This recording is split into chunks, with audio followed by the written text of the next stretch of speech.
Hi everyone, my name is Christine. I wanted to use up Halloween fabrics from my stash, so I cut them into 2.5-inch strips.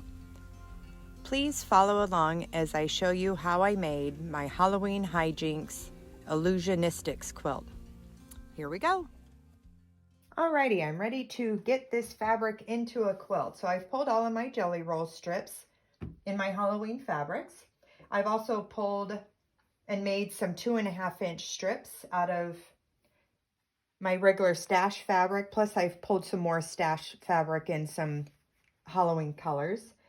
This is my goal to make, my first goal is to make sets like this. So 4 2.5-inch strips sewn together.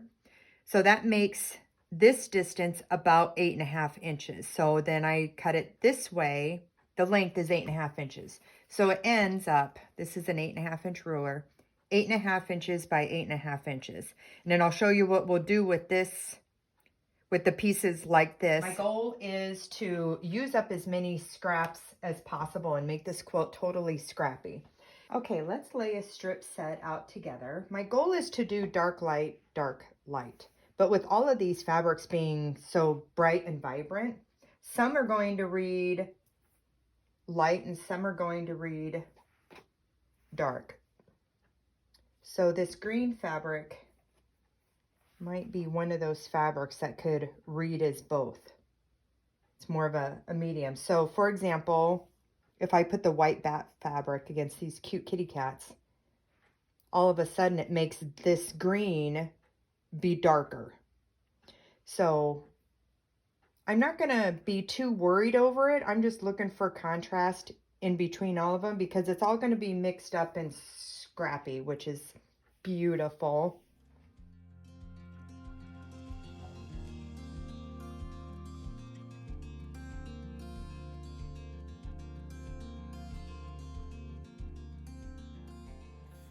Okay, here are one of my strip sets.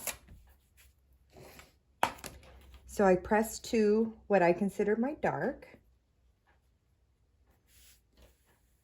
You'll see why that's important later when we go to put them together.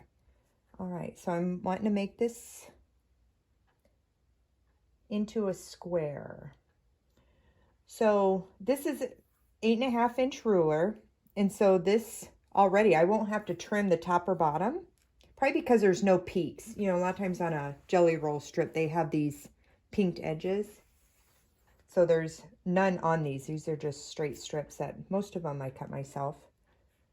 So that works out pretty good. So the other thing I'm doing is there's a line on this 8.5-inch ruler at 4.25 inches.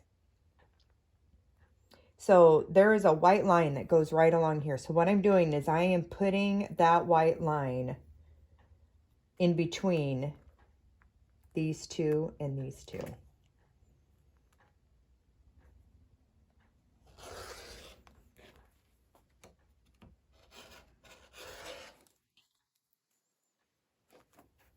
Okay, so there we go. Okay, here's my other strip set, which is left over from another project, and I want to make sure it has a home.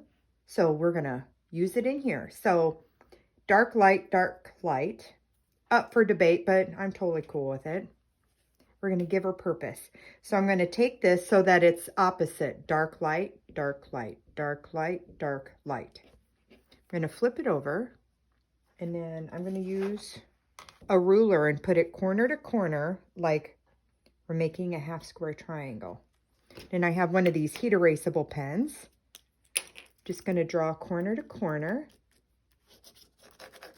You can use a regular pen or a pencil, but my fabrics are pretty dark, so those won't show. I don't recommend a marker because those can tend to bleed, especially if you're using lighter fabrics. So I'll take this over to the machine, and I'm going to sew on either side of this line 1/4 inch. Okay, so when we ironed to the dark side. And so what happened since we flipped them over, these seams will nest. So you can fill that with your fingers. You may want to go ahead and put a pin in here. I'm just going to put one, I'm going to sew on this side first, so I'm just going to put one over here just to kind of hold it together. I'm matching my corners up.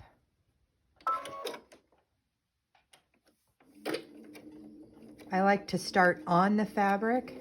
Sometimes I'll back stitch when I start on the fabric. That just prevents it from nesting down there. You can also use a leader if you want, but okay. So my main thing that I'm doing is I am just feeling with my fingers where these two intersect when I get to each one. So my 1/4 inch foot is just running right along that line. And so I'm feeling with my fingers that these are nested in there pretty well. And so this one feels a little off. So I'm taking care of it now before I get too close to it. So I'm feeling that to make sure it's not bumpy.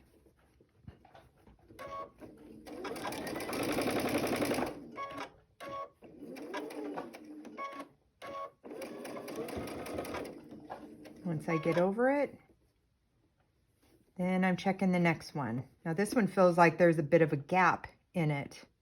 So I'm kind of using my thumb and pulling that bottom fabric towards me so that it makes that intersection tight.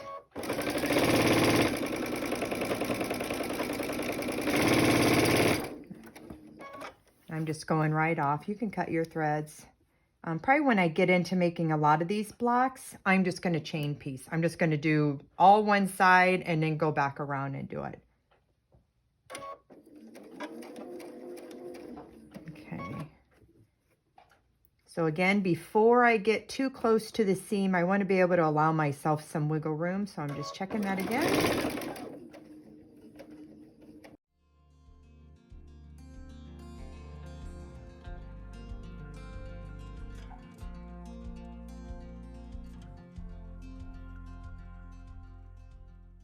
And then also, this is my 1/4 inch line, so I can keep this point here.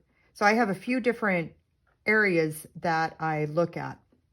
I look at my 1/4 inch foot is on this line. I'm also lining this point up with the green painter's tape here. Okay, so now I'm just gonna line this up. I still have my white line on there, but you can also just line it up corner to corner. Okay. And then these are the two pieces that you end up with. Now don't pull on this because this is super stretchy. And then here's this one.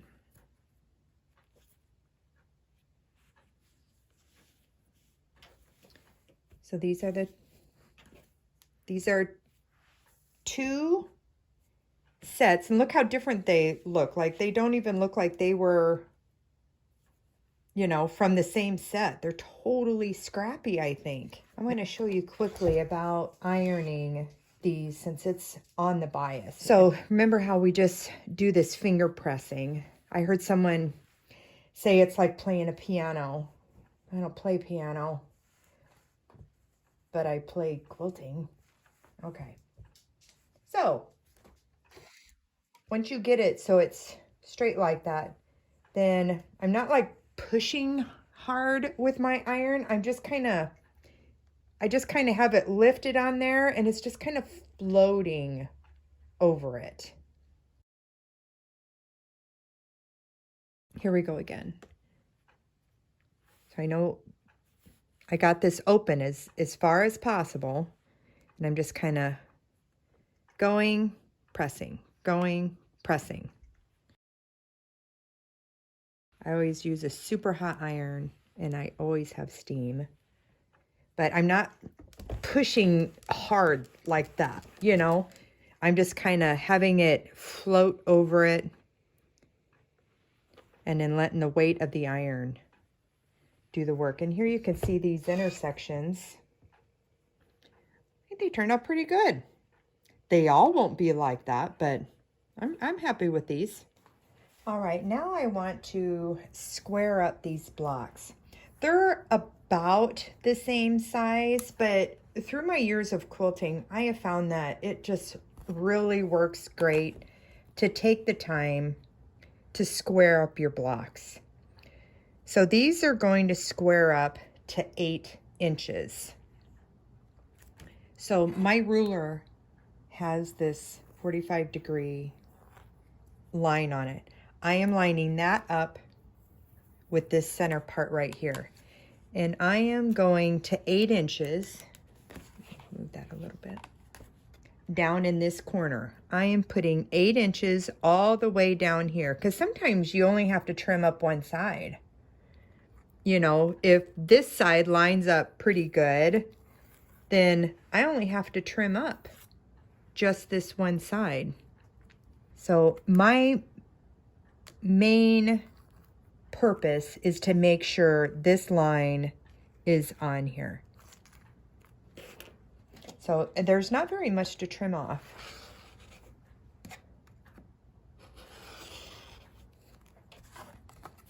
See that? That's not very much, but it just helps your piecing much better. Now I am going to go ahead and do the other side of this because I love to trim off these little flaps. That's just more bulk in a seam that I don't want in a quilt. It's actually it's actually okay. It's just when I am stitching over it on my long arm, when I am quilting it, it just, you hear that clunking as the long arm goes over it. So I am just eliminating that extra bulk. And see, yeah, I didn't cut anything off really except for that little triangle. That's it.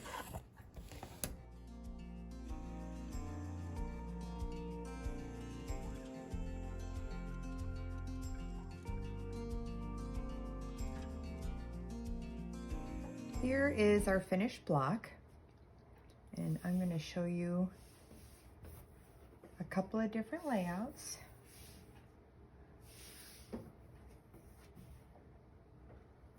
This one creates a square in a square look, and we could try this where we're taking the long sides and putting them in. So this gives that X look here, but the secondary pattern, when these blocks are sewn together with the other blocks, would give that square in a square look over here. This one with all of the lines pointing this way really gives a nice linear look. But this is what I am going to choose. So these two have the smaller squares right here, getting larger, going in, and then these two are the longer strips here. The reason why I'm choosing this one is because then I don't have any seams to match up except for at the intersections here, and then when I add them over there. I will sew a bunch of 4 patches together, and then I will put those 4 patches together to finish the rest of the quilt. Here I take my finished blocks to my design wall, setting them 3 across and 4 down. I then took a picture of my quilt top. I used the filter settings on my phone to help me check to see if there are any color shades too bunched up in one area before sewing the blocks together. I added a 1.5 inch black inner border and a Scrappy outer border, using up my remaining Halloween fabrics in 2.5 inch squares.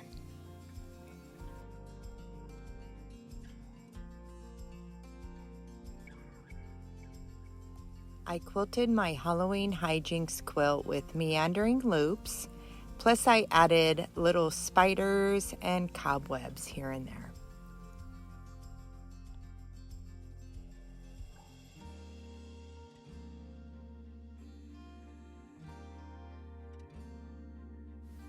My Halloween Hijinx Illusionistics Quilt finishes at 52 inches by 68 inches.